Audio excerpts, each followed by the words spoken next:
La Maison des Jeunes, l'Entre-Jeunes de Mercier-Est doit déménager rapidement car le bâtiment qu'il occupe renferme des moisissures.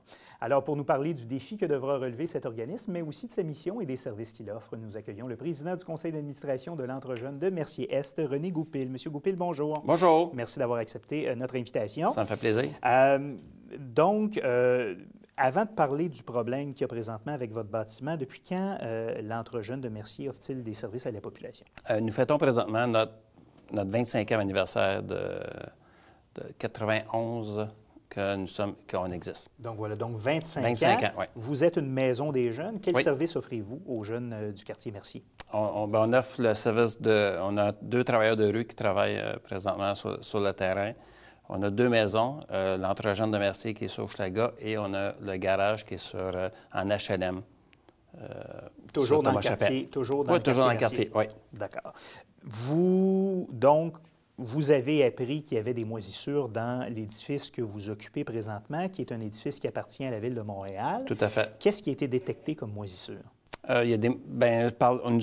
présentement, on a le C3S, puis pas le C3S, le Centre universitaire intégré de santé et de services sociaux. Merci qui a beaucoup. remplacé le C3S. C'est voilà. ça. Et qui, on travaille avec eux, avec le CSST, parce qu'on a découvert des moisissures au niveau de l'Entre-Jeunes, suite à des dégâts d'eau, suite à de l'infiltration d'eau du bâtiment.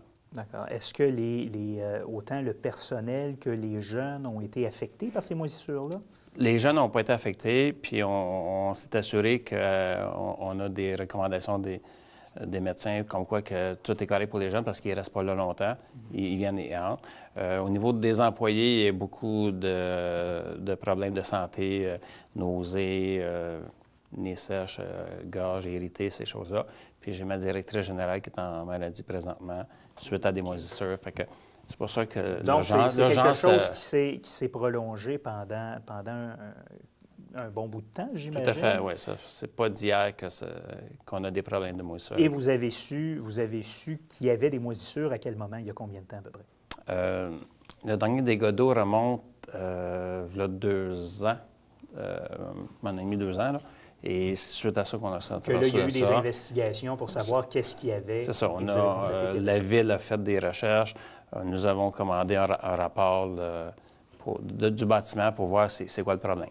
D'accord. Et bon, la Ville va-t-elle prendre en charge les travaux de rénovation, de décontamination? Parce que s'il y a de la moisissure, c'est de ça dont on parle, c'est de la décontamination. Tout à fait. Est-ce que la Ville va prendre en charge ces travaux-là? Bien, je sais que présentement, la Ville, ils travaillent là-dessus pour nous relocaliser ailleurs.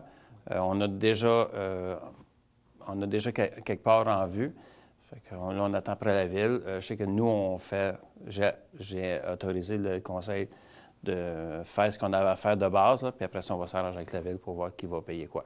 Est-ce que depuis que vous savez qu'il y a ces moisissures-là, est-ce que vous avez dû mettre de côté certaines activités, réduire les services que vous offrez aux jeunes? Pas du tout. Okay. Non, les activités tournent. Comme je vous dis, les jeunes ne sont pas affectés parce qu'ils ne sont pas là 8 heures par jour. Donc, ils viennent et partent. Donc, ça suit quand même. Voilà. Est-ce que vous vous attendez, dans le fond, à avoir une décision de l'arrondissement concernant un éventuel déménagement? Vous attendez ça quand? Incessamment. Le plus rapidement possible. Le plus rapidement possible. Je pense que le maire de l'arrondissement travaille là-dessus. Il y a une équipe, M. Ménard, il y a une équipe d'urgence qui travaille là-dessus pour la relocalisation de l'Entre-Jeunes. Comme je vous dis tantôt, on a déjà une place en vue. Il suffit de voir si ça peut être faisable. Mais c'est sûr que l'urgence, il faut déménager assez rapidement. Oui. Est-ce que vous avez une idée à combien s'élèverait le coût des travaux de rénovation? Et est-ce que ce serait un déménagement qui serait temporaire ou qui serait permanent? Permanent. Donc, permanent. Donc, vous ne reviendriez pas dans l'édifice que non, vous occupez? pas à ce que je sache, là, parce que je crois que la Ville, pour mettre des travaux dans l'édifice, la remettre en bonne, c'est 700 000 $. Donc, je ne pense pas que la Ville va le faire. Donc, on va vraiment déménager permanemment. D'accord. Je veux qu'on en vienne aussi à parler, parce que, bon, au-delà de ce gros Oui. défi-là dont vous seriez passé, j'en suis convaincu. Tout à fait, oui. Les activités continuent à rouler pour votre maison des jeunes et aussi pour le garage, donc Oui. tous les deux dans Mercier-Est. Il y a des activités qui sont prévues pour ce printemps et cet été. Quelles sont les activités qui sont à l'horaire? Présentement, nous sommes, il y a un vin fromage, un événement bénéfice qu'on fait présentement le 7 avril. On a 325 invités qui viennent. Ça, c'est notre principale activité de levée de fonds qu'on fait. C'est une levée de fonds.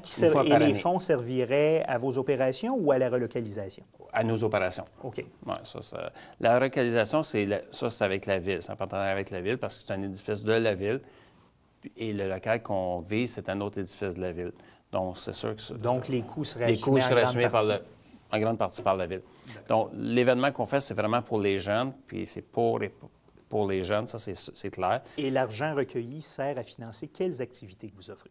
Bien, le travail de rue, comme je vous dis tantôt, tout ce qui concerne les choses. Et présentement, à tous les mois, on fait des activités pour les jeunes, selon ce que les jeunes veulent, selon c'est quoi le besoin. On a l'aide de devoir qu'on voit dans les écoles.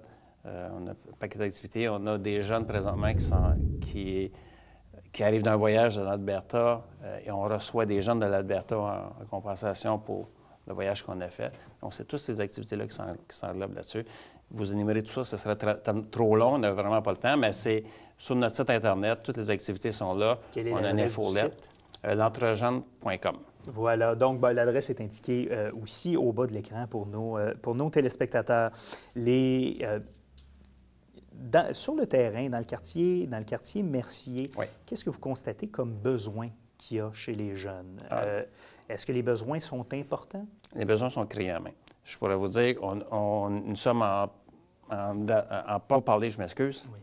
En Donc, pourparlers, vous êtes... d'ouvrir un troisième point de service. OK, vous êtes en pourparlers, dans le Oui. fond, pour ouvrir un troisième point de service. Oui, puis nous sommes... Toujours dans Mercier? Toujours dans Mercier, mais au sud de Hochelaga, plus près du fleuve, c'est ça, parce que les gens ne montent pas le bord.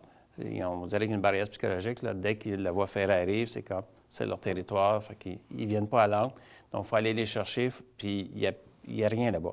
Donc, ça fait 5 ans qu'on travaille pour ouvrir un troisième point de service et ça s'en vient. Donc, les démarches vont de bon train. Nous sommes prêts à ouvrir bientôt. Bien, on vous souhaite que ça puisse se faire d'une part et que le déménagement aussi se fasse le plus rapidement possible. C'est sûr que là, le déménagement nous retarde un peu, mais nous sommes en bonne posture. D'accord. Monsieur René Goupil, vous êtes président du conseil d'administration de l'Entrejeune de Mercier-Est. Merci d'avoir été là. Merci.